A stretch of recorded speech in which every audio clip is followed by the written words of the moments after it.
Hey there! Today we're diving into a tricky problem that you might encounter when working with Batch and PowerShell scripts.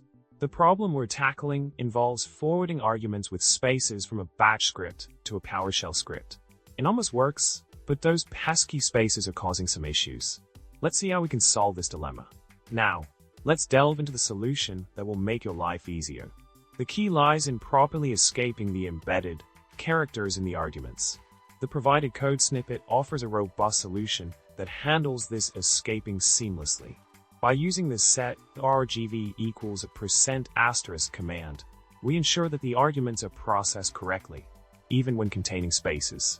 Continuing with the solution, we see a streamlined approach that employs a different form of escaping to enclose the target.ps1 path. This not only resolves issues with spaces, but also handles paths with embedded single quotes accurately.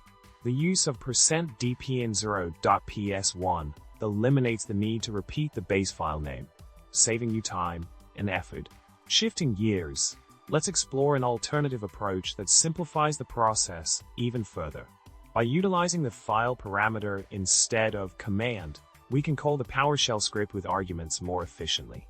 This method not only reduces the need for extensive escaping, but also safeguards your arguments from unintended interpretation by PowerShell. In conclusion, we've navigated through the complexities of passing arguments with spaces from a batch script to a PowerShell script. By implementing the provided solutions, you can streamline your workflow and avoid potential parsing issues. Remember, a smooth scripting experience is just a few tweaks away.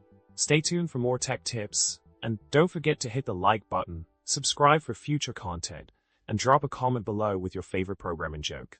Stay coding, stay awesome.